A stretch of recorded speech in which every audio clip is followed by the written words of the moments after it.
I must inform you, someone is wrong on the internet. Again? Again. That's like twice in 2 years. Multiple times have people been wrong on the internet. Probably Americans. Yes, probably Americans. We're probably American-hating Brits.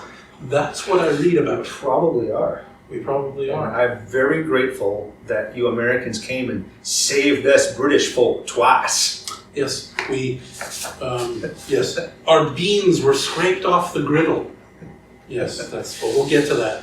So, we wanted to do this video as a response to some of the online enthusiasm we have received over the last few months. About 2 years ago, we made a video, a short 3-minute video about British versus American musketry. In 1860, circa 1860. I think I put 2. I think it's Even better. So it's early war. It's, we're giving them the benefit of the doubt. And as I recall, we made that video, we were going to do something on a hypothetical, like what if the Trent affair went bad? Oh, yeah. And the US and UK went to war during the Civil War. So what would British and Union Army... And that's a discussion we're going to get to eventually. I know we have one part of it filmed, but that's been a long work in progress. But we wanted to do a response to this because we did it as a tongue-in-cheek comparison of the two systems because we go into so much detail in our other discussions that we thought we'd make a 3-minute, little jab. Yeah, we thought more people would watch the 3-minute video than the hour-and-a-half discussion on the evolution of the medieval. And who knew? They were right. Who knew? So yeah, now that we're at about 260,000 views, which is a lot for us. It's a lot for us. You're a YouTube personality. I know. Well, you're a bigger personality because there's a conspiracy theory behind you already. But anyway. The best part, though, about this is that the comments that Darrell selected, I have not seen yet. I've glanced through them, but I don't know. Yes. So my responses to these comments are going to be genuine. Yes. So what we've done is I've selected some of my favorite comments, and we're going to respond to quite a few of them. Some of them don't quite warrant a response yet. And just to give you an idea, we probably get about 10 comments a day, even now. Before we were getting 50 comments a day. There's a lot of dislikes on that video. Who would have thought that 1860s musketry was such a controversial subject? Yes, but and some of them do get deleted. Some of them immediately get flagged by YouTube as being inappropriate. Some of them don't even warrant being up there. But I leave the vast majority of them, especially if I hate them, because they're great. They're great, and some of them have legitimate points, and then some of them are just sublimely ignorant, and it's great. It's great. All right. What's the first one? Well, okay. If any of you have watched them, and for the vast majority of our subscribers, you will not be the people who have left angry comments. Because if you're still here, you probably have done more than 10 minutes of furious Googling on the people that are still watching and not the ones that have already left an angry comment and left, those are the people that... Yes. So, for all of you who are still around, we're not talking about the American Revolution. We're not? We're not. But no one told hundreds of people. Interest in seeing how we still beat you despite all this, followed by, and yet we still won the war, and yet we still won. Rigged. We won in real life, by the way, winky face. Say what you will about the American style, we won. Well, this is a war that never was. Yeah, it's apparent that when an American sees a red coat, we've almost been historically programmed to assume Revolutionary War, a War of 1812. It's the only thing that unites us is our hatred of Britain. That's something that so many Americans can get behind. And the thing I'll say about the War of 1812, because we need to give that a separate video, at least for me, and this is my controversial opinion of the day, it's great to be proud of American service in the War of 1812, but it's not something to boast about. Nobody wins that war. About the War of 1812, and in fact, it's an extreme argument, but it could be made. The scholarly argument could be made. The War of 1812 was the Americans getting their butts kicked up and down the coast and having capitals burned. Absolutely. And it was an absolute, well, first of all, it wasn't even a popular war, Mr. Madison's war, so the country wasn't lined up for it. Not to get too deep in the weeds of the War of 1812, but there was also something else going on in those years. I'm trying to remember a guy with an M or an N that the British had been fighting for a long time, and I think that's something that's missing from a lot of Americans' historical repertoire. Is both the American War of Independence and the War of 1812 are part of a global conflict. Yes. And you can pick examples of Americans doing amazing things from both the War of 1812 and the American Revolution. But it's very frustrating to see people boast about the War of 1812, say we won twice. For a video that's circa 1862. Yeah. So those would be fair comments if we were doing the British Army versus the American Army, 1814. Then okay, I guess you would at least contextually be somewhat correct in saying we beat you twice. And there's something 1814, we kind of agreed that okay, we're done fighting. And this might be getting too serious about it, but let's talk about why we want people to really take a look at what the American Army could have been. We're comparing because we beat them in professional New Orleans. soldiers. We're comparing a professional army with a meticulously created cartridge system versus a volunteer army with a piece of ordnance that, as we've talked about before, went through, a similar, horrible mix of circumlocutions as the Bradley. The video is simply comparing two systems, and I would argue two systems of musketry. It's, even though there's just one soldier for each, the drill, the ammunition, the accoutrements, everything that the British Army had in circa 1862 was designed for a reason. It was the result of a long series of refinements, including the training. Every British Army soldier in 1862 went through a 90-round weapons qualification every year that lasted 16 days.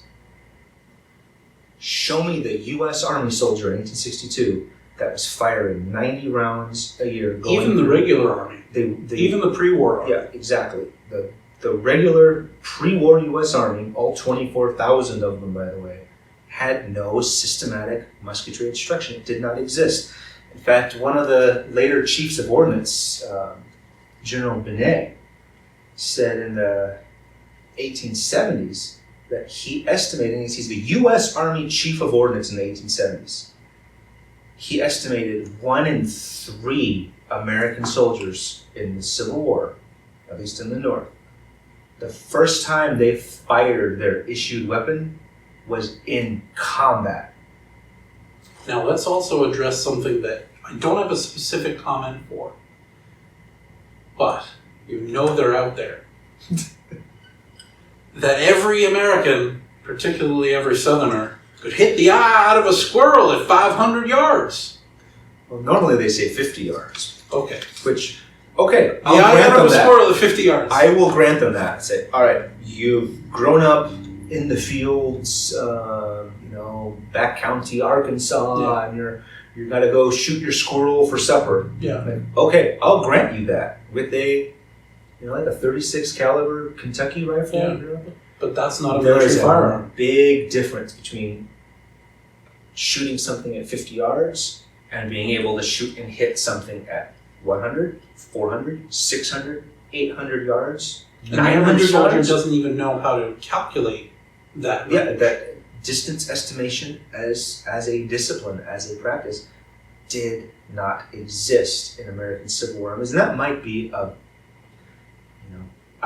for 99% of soldiers, because the Confederates, Cleburne's division did attempt to adopt some sort of musketry training.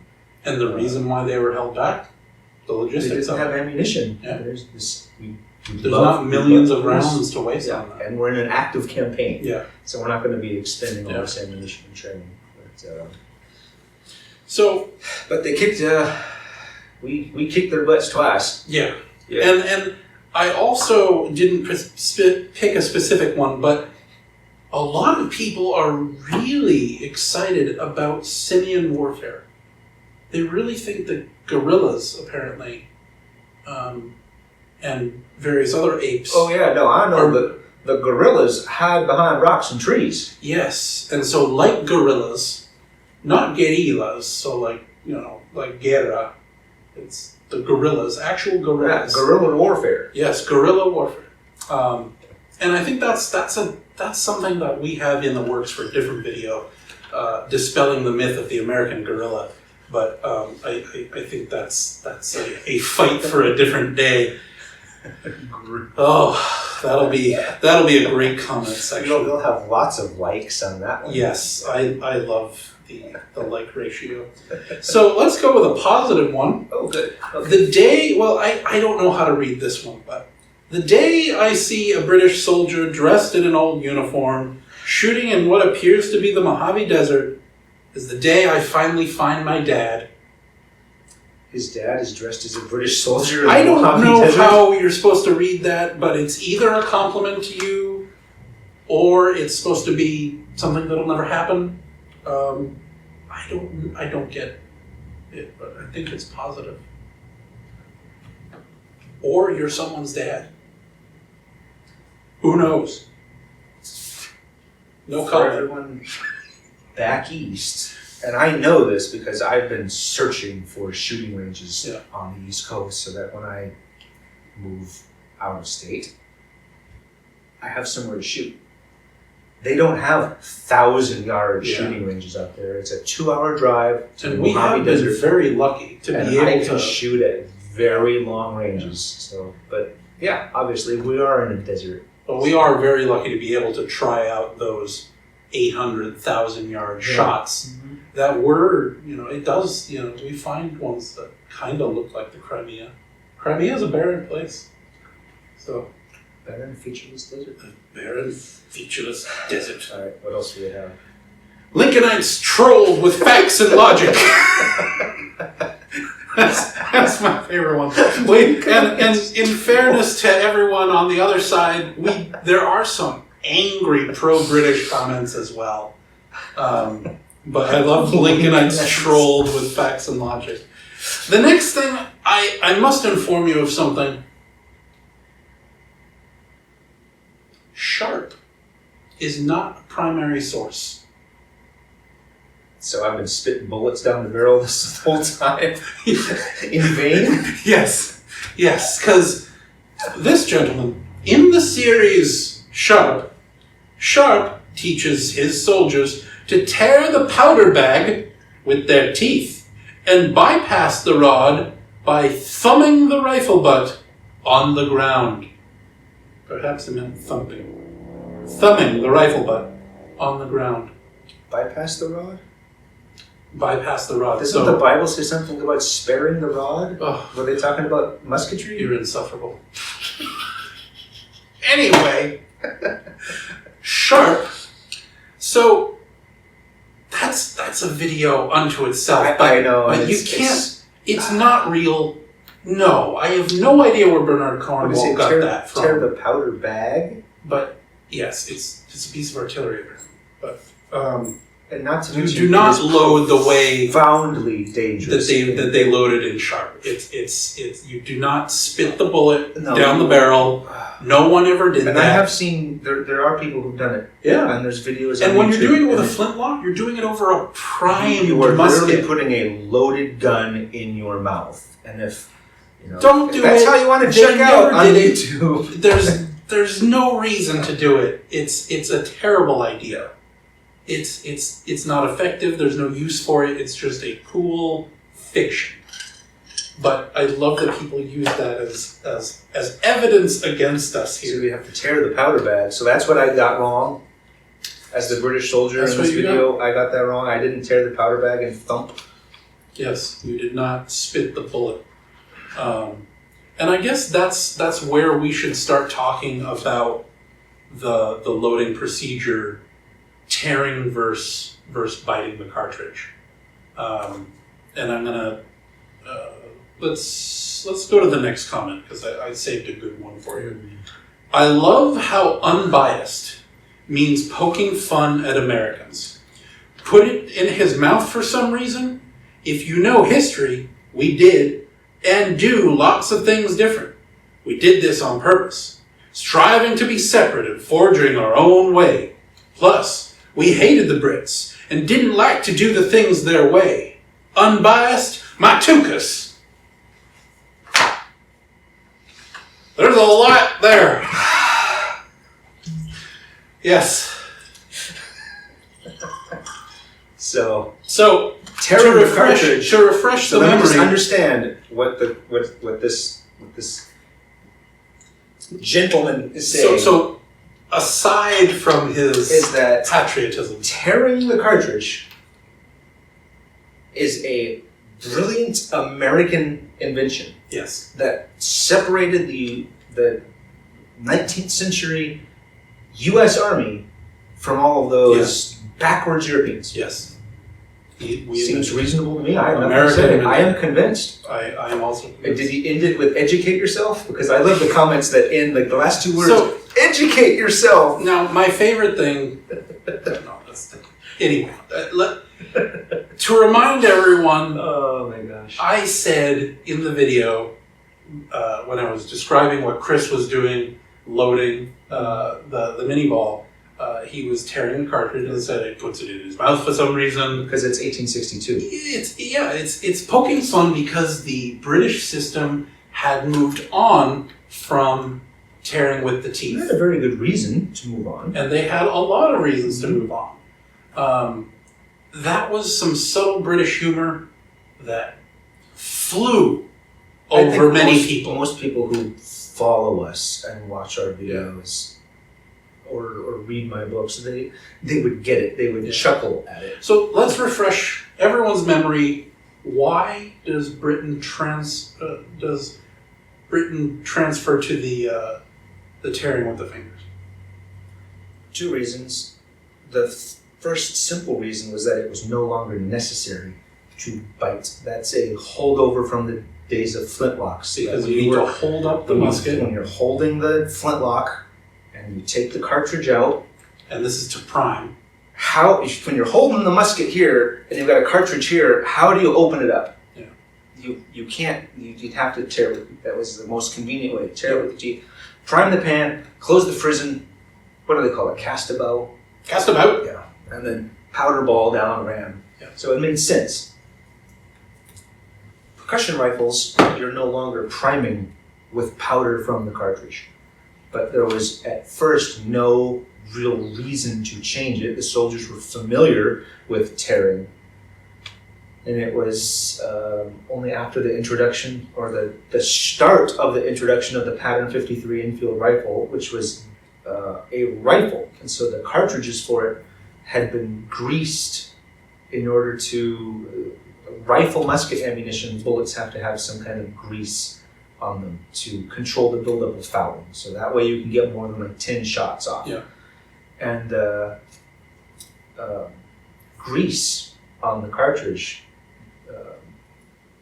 the rumor spread, and actually it probably was beef tallow, but the rumor spread among the Indian soldiers in the East India Company Army that if you put this in your mouth, it can militate with your caste. Yeah. And even though they hadn't been issued the ammunition yet, just the mere concern about belonging to a regiment where a soldier had been known to put this in their mouth kind of cast a suspicion over everyone there. So even though most of the Indian sepoys hadn't actually been forced to put anything in their mouths, and you mention it even in your book that even when they are presented with the evidence, there is completely difficult to understand. You understand where they're coming from because because even if you know, someone thinks it. The Right. public opinion is that you are now going to be. It's not necessarily what you know; it's Yeah. what people back home will know and think. You will be ostracized nonetheless. You belong to the such and such regiment that has been known to have soldiers there biting the cartridge. And as I discussed in the book, there's numerous documents that describe how the grease on the cartridge would not just stay on the nice little bullet end, which you don't bite. So you would bite off this top end. The grease is on the other end. But in the heat of India, this is just animal tallow. It would melt and it would spread and it would get everywhere. We did that with our East India Company cartridges. You got to put them, tallowed cartridges in a refrigerator, basically. No, you put them in you put them in a pack in your car and you leave them Forget for a about long them for a time. year. Yeah, and then you get this horrible mess. Yeah. It's horrible. But the elegant solution, this was 1858, perfectly brilliant solution, is, well, then don't put it in your mouth. And that was the change to and it was actually a more efficient system because tearing it with the fingers also allowed you to have more control as you tore the paper off the top of the cartridge, and it wasn't ragged. When you tore it with your teeth, it could often be ragged, and so when you go to pour the powder down the barrel, it all doesn't go down. Yeah. So there were practical reasons. And with the rifle musket, you were trying to be more precise. It's definitely not a couple grains of powder. That might be the difference. 800 yards, that very easily could be the difference between a hit and a miss. Even if you did everything right, if you perfectly estimated the distance, like to the yard, and you perfectly aimed and your trigger squeeze was perfect, everything's perfect. If 3 or 4 grains of powder didn't make it in the barrel, the bullet's still going to fall short. Yeah. So there were logical and it doesn't affect speed. As someone who shoots 4 rounds a minute, as seen on British muzzleloaders, I am the land speed holder. I also want to address the conspiracy theory that Chris is purposely being slower. He is an experienced reenactor and an experienced rifle musket shooter. Chris, he is fast. Being the Union soldier in the video, has shot probably 5 times as many musket rounds as I have in my life. Yeah. Easily, by far. And he is fast. It's the system, it is not the the soldier. And in fact, we could, in all honesty, we could switch roles. Yeah. And the results would not be much different. Because we've all shot both systems, and it is faster. The infield system is faster. Now, granted, it takes a lot to get there. And I understand why the U.S. Ordnance Department stayed with that cartridge. It has arguments in its favor. Mm-hmm. Much simpler, much cheaper, requires a lot less infrastructure, and the infield cartridge, the U.S. cartridge was basically the day it was designed, practically unchanged. The only thing they had to do was at the start of the Civil War, when they were importing all these infield rifles, they had to reduce the diameter of the bullet so that it would also work in infield rifles. But if that wasn't a concern, they wouldn't have had to have changed it. Yeah. The Enfield cartridge went through one disaster after another in the evolution of it. So it took a much longer amount of time to get it right. But when they finally did get it right, it was indisputably superior to the American system. But it was a long, bungling course to get there. And someone wrote a book about that, I think. Yeah, I saw you had a coaster down there. This is a really good coaster. Is it a good coaster? Yeah. I'm also told if you read it out loud, it will rid your house of termites. Really? Yes. Really? Yeah. We'll die of boredom. That's true. That's true. Okay. Have we beat that? So the next one to beat to death. Long live the Henry Rifle, USA, USA, USA, with 6 exclamation marks. Yes. Stars and stripes forever. Yes, and then Long live the Henry Rifle. So what was the context of that? There's accompanying ones that are all in the same theme. Okay. Laughs in Henry Rifle. There's also lots of laughs in Dryden Needle Rifle.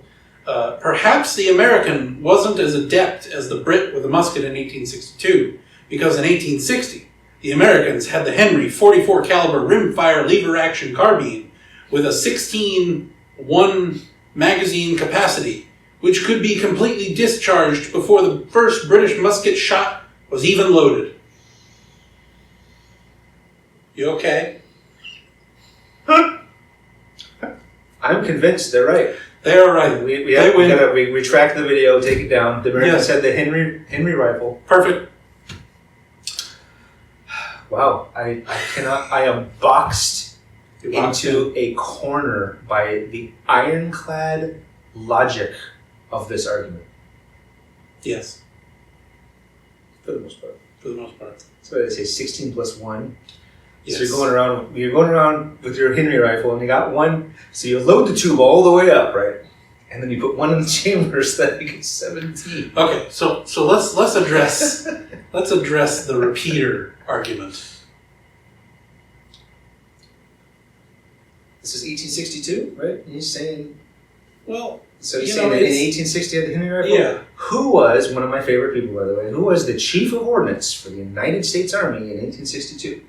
Do we have his commission somewhere? Yeah, someone I know has his commission in his office. Yes. But General James Wolfe Ripley was the chief of ordnance for the U.S. Army, and yes, he was perfectly aware, that there's Spencer rifles, there's Henry rifles, there's Burnside rifles, and these crazy Prussians running around with pointy things in their hats have had a breech-loading bolt-action rifle for almost 20 years by this point.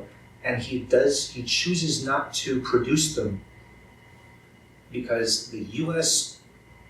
Ordnance Department was already set up to make rifle muskets. And he decided, I'm not going to snap my fingers and force a radical change while we are literally at war. You know, there's southern states rebelling against us, and now we're at war. I'm not going to say, okay, stop producing muskets. And keep in mind, in 1861, when the war started, there were less than 100,000 military rifles of any kind in all the inventory and stock of the U.S. Army. Yeah. And now you have an army with 500,000 soldiers in it. So you already don't have enough military weapons to give to your soldiers. And so General Ripley decided, we need to keep making the weapons that we are set up. We have the machinery and tooling to make now. And so he made that conscious decision not to adopt the Henry rifle. So if US and UK went to war in 1862, well, guess what, Lincoln? You wouldn't have had Henry rifles because General Ripley wasn't making them. Nowhere did America really have the industrial power to kit out their entire army with repeaters. No. Maybe by 1865. Yeah, absolutely. It's a different. That's why we chose 62, because it is a different situation. America fully tooled to war is an amazing thing. The industrial power of 1865 We only got there after 4 years of hard slog war, and more money than is imaginable. So you can laugh at Henry rifle all day, but you wouldn't have had one.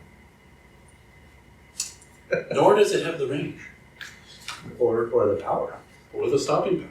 Yeah, So it's a 44 pistol cartridge essentially. And the trained British soldier a company is going to start opening up at 1,000 yards. If let's take a federal company. So let's take 100 Union soldiers and 100 British soldiers. 1862. Give the Union soldiers Henry rifles. Put them at 600 yards. The British will be able to hit them. The Union soldiers will not be able to return effective fire. I don't care how many rounds you have in your tube. At 600 yards, that little 44 caliber, practically pistol bullet is going to be. You might as well be shooting buck and ball at them. So. Next one. But this misses the most critical part. My blood pressure is really. Oh no, I'm saving the best ones for last. But this misses the most critical part, where the red coat will be out in plain view in that big clearing, and that bright target of a coat, while the Patriot invents guerrilla warfare and shoots from the trees. Oof! Yeah, well, that's why the Union Army invented the BDU uniform in 1862. That's true. Because they realized, while standing here in blue coats and light blue trousers with swords and brass buttons and all this stuff, they realized can't see them. We're big targets, so we have to adopt camouflage. Or they didn't. I think that I might be wrong about that. Yes. Yeah, no. So, and this is something that actually a lot of British military scholars in the 19th century talked about, was that they called it the traditional scaring effect, but that the red coat at significant distance doesn't stand out. And it's counterintuitive, and we'll probably get comments. Okay. But it's true. At Napoleonic smoothbore battlefield distances, which the Civil War was fought at, by the way, go read Paddy Griffith, go even read Earl Hess, who, for my scholarly differences with him, he still drives home the argument using the primary sources that infantry combat in the Civil War was at darn near point blank range with very few exceptions. It doesn't matter what color you're wearing. You could be wearing a clown suit at 100 yards. And don't you're talk not about gonna... the Zouaves like that. That's disrespectful. So the color only really comes into consideration at longer distances. And so your Union Army wasn't trained to fight at longer distances, wasn't trained to judge distance. Okay, let's, for sake of argument, say that 600 yards away you can see the British standing there. Well, you still can't shoot them with effect. Your artillery might be able to. But we know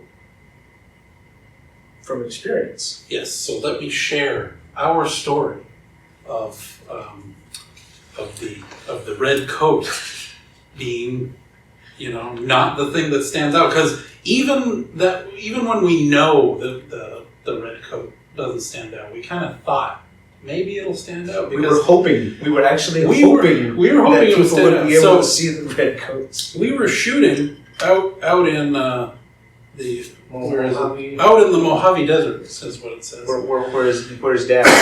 Yes, where this man's dad is. And we started taking ricochet fire. And it was going over this hill. They must have been firing at a metal target. And it was going over this hill. And a big hill, not like a little... Yeah, it was a big hill. It was like and it was landing, big hill. Hit one of our friends in the wrist. It was raining on everything. Raining lead. So Brett and I, we sent one. This was quite a military maneuver. We sent one in a car all the way around, and we thought we'd climb the hill And, to the side, and not, to not, the side, not in direct Yes, fire. yes. So I'm not like we're not exposing ourselves to direct and try fire. to signal to these people In our red. and we were both wearing red, and I am surprised to say that through my 170-year-old field glasses, I saw muzzle flashes from the front. We've been shot at in red. Not at. Not at. But the muzzle flash was on the wrong side of the gun And that I'm used to it seeing was unsettling just because all the ricochet was going in our general direction. And they were shooting these rifles at steel. We were trying to signal to them, we were in these outlandish uniforms, and Couldn't see they us had for to anything. have been 1,500 yards away, if not more. 1,000 yards, perhaps. I don't Okay. remember that far. Well, I they could not see us. I could see them. We could see the people walking around, sitting down. They had set up a bench. And when the car finally came around, they also couldn't see us. But we could see them pointing. Yeah. Like, Don't you see those guys up there? Yeah. And they didn't. So that was our exciting thing. And it does get talked about in period that the British redcoat, once you get past a significant distance, color does not matter. You're identifying a column of infantry at a half mile away. You can't tell what color they are. And they did studies also on which colors were more apparent. And in Lieutenant Walker, he was an instructor at the School of Musketry. He compiled this table, and he found that blue and red were essentially equally visible against various backgrounds. But Austrian white was the worst uniform because it almost, unless against skies and up against skies, so if they're silhouetted on the ridgeline, then it works. But in all other environments, the Austrian white is the worst possible uniform. And you would think it wasn't because, in practice, the Austrian uniform usually looks a bit dingy. It was probably, after a hard campaign, it's more of a gray. Yeah, but not a good uniform choice. But certainly, it's not as simple as That's very cheap. The Patriot makes it out to be. That the British are walking in their feathers and red coats. The Patriot's not an accurate movie? The Patriot apparently is an accurate movie. Never mind. Yes, the Sharp and the Patriot are both Primary sources. Primary sources. Yes. Almost as good as Wikipedia. So the last two are great. Is it over? It's nearly over, but this one is worthy of talking about, because if you really think about it, this is absolutely appalling. Okay. So why did the Brits need America to scrape their beans off the griddle for them twice in the last century? They could have ended up with Hitler's picture on the pound sterling note. Is that where it ends, or is there more? Oh no, that's it. That's it. So we scraped their beans off the griddle for them. Yes. Well, in the Second World War, it was actually the Soviets who scraped their beans off the griddle. The Americans, and then I would also argue the First World War, and historians have been arguing about this for 100 years. Even without the United States, I think eventually the Germans would have lost because of the blockade. But this assumes that America did it out of the goodness of their heart both times.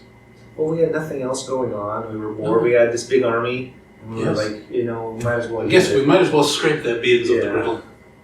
So, I think that's just a really kind of an atrocious comment. It is. And I say this, and I think I can say this, as a serving U.S. Army officer. In 1940, this is before the United States enters the war, and this is before Hitler invades the USSR. The only country standing against actual Nazis. You know, we hear people go Antifa, Nazi Yeah. stuff is thrown out. Now I'm talking actual jackbooted Nazis marching through France and rounding people up and packing them into boxcars and sending them to extermination camps. The last one standing was the United Kingdom.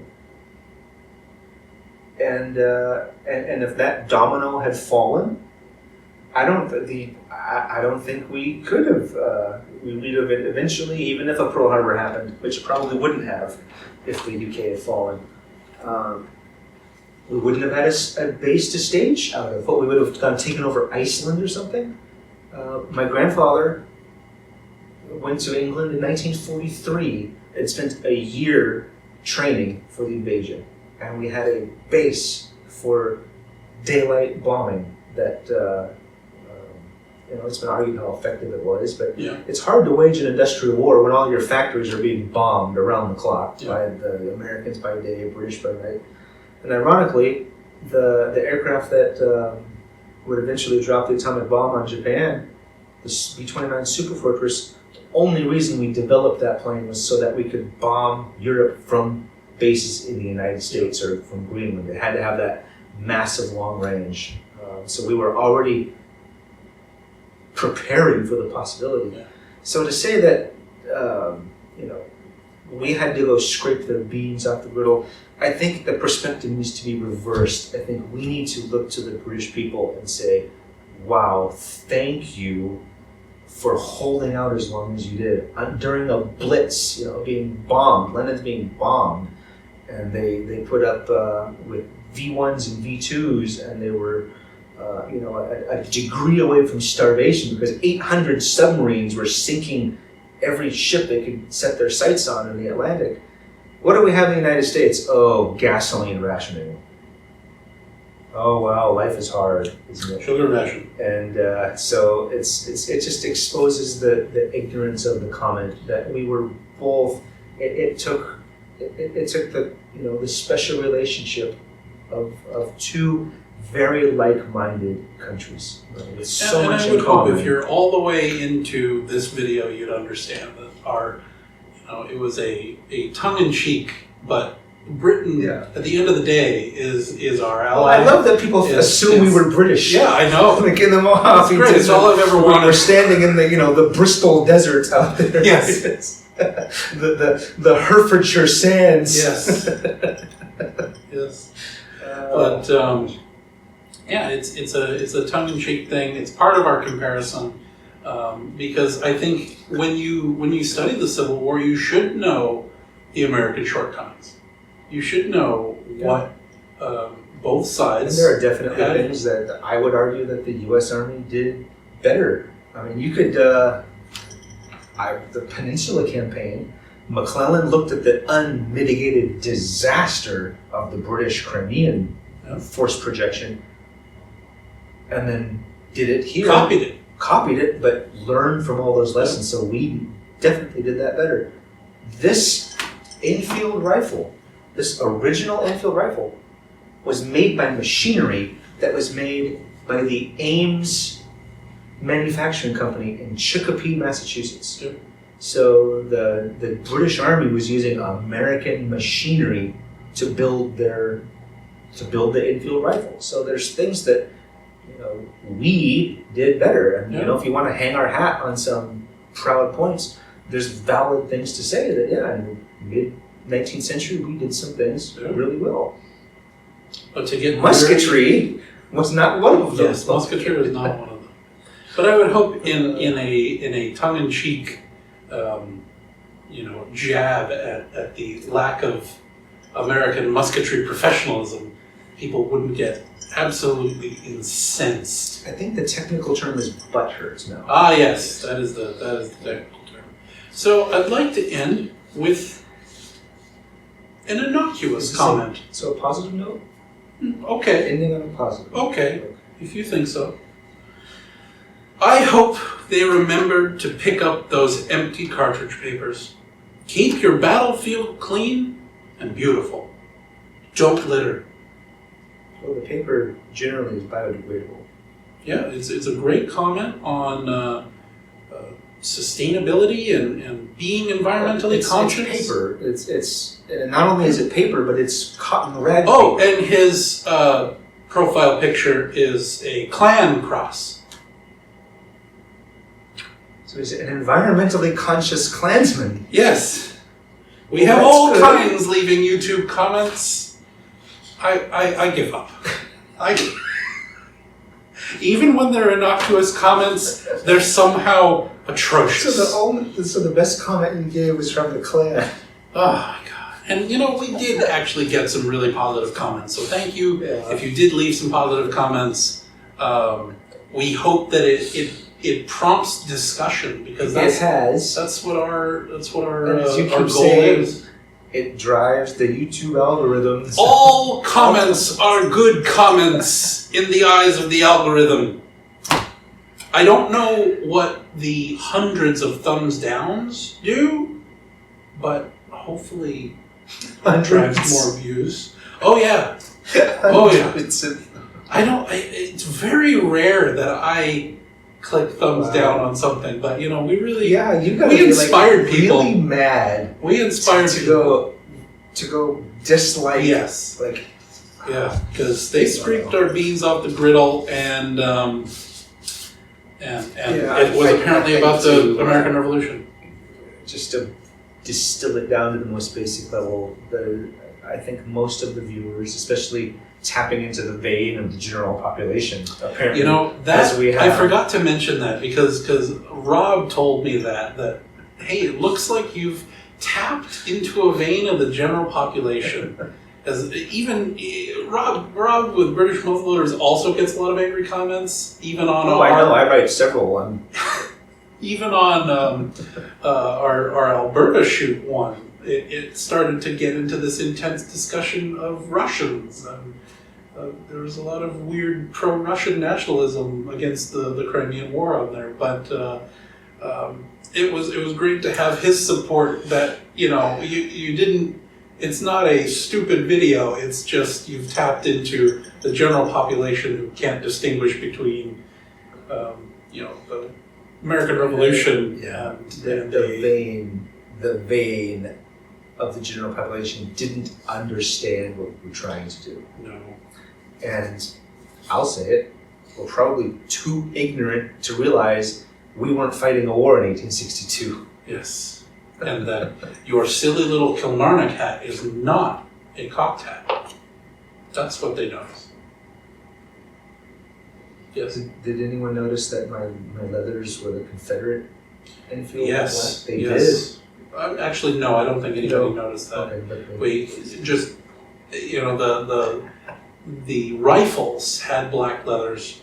Most of the British Army had white leathers, and corner-cutting farbs that we are, we tried to get leathers that could work for both Confederate and British, but we are being punished. But now you have white leathers, so you're fine. Well, I hope that guy finds his dad. Yes, I hope he finds his dad. They should probably call the San Bernardino sheriff if there's a guy in a red coat wandering around in the Mojave Desert. It's really hot out there. Right? Yes. Well, if you find any other comments in that video that you really think are gems, go ahead and repost them in the comments, because we enjoy the hateful comments we get every day. Drive the algorithm. Yes, drive that algorithm. Yes. Some days it really just destroys your faith in humanity, and some days, like today, I'm feeling positive about it. Slightly. What was the Lincolnite one? Read me the Lincolnite one. Lincolnites troll with facts and logic. That's just end on that note. I don't even know what to say. Yes. We've trolled them. Checkmate, Lincolnites. Yes. All right. Well, on that note, thank you for watching, and next time we won't scrape your beans off the grill. You're on your own.